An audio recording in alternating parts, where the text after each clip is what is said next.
creation of the universe. Vishnu, who is the source of sustenance of the universe.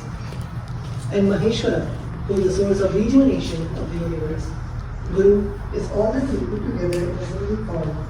I surrender to that Guru. I surrender to the Guru, who is the God of the cosmos, who is the Guru of the cosmos. My soul is the same soul which is in all the beings.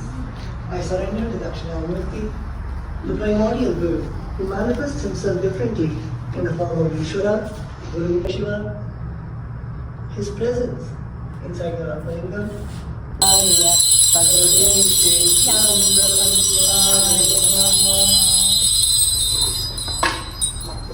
The next offering is Shiva, not for the little lamp. Really the lamp in the judges. Please accept this light from inside the lamp. It's very bright in the darkness from everywhere.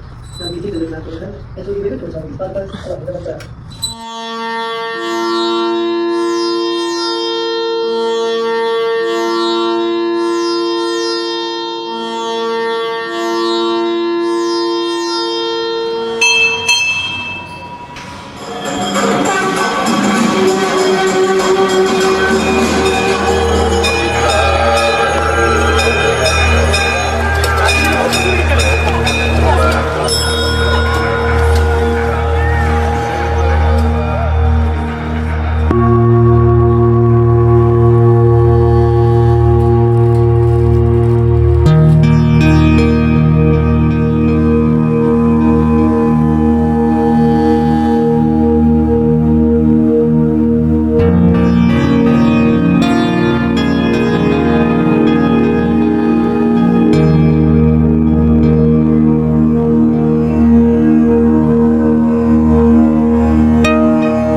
वन्दे पशूनां पतिं वन्दे सूर्यशशाङ्कवहिनयनं वन्दे मुकुन्दप्रियं वन्दे भक्तजनाश्रयं च वरदं वन्दे शिवं शङ्करम् ॐ मृत्युञ्जयाय रुद्राय नीलकण्ठाय शम्भवे अमृतेशाय शर्वाय महादेवाय ते नमः नमस्तेऽस्तु भगवन् विश्वेश्वराय महादेवाय त्र्यम्बकाय त्रिपुरान्तकाय त्रिकाग्निकालाय कालाग्निरुद्राय नीलकण्ठाय मृत्युञ्जयाय सर्वेश्वराय सदाशिवाय श्रीमान् महादेवाय नमः ॐ नमः शम्भवाय च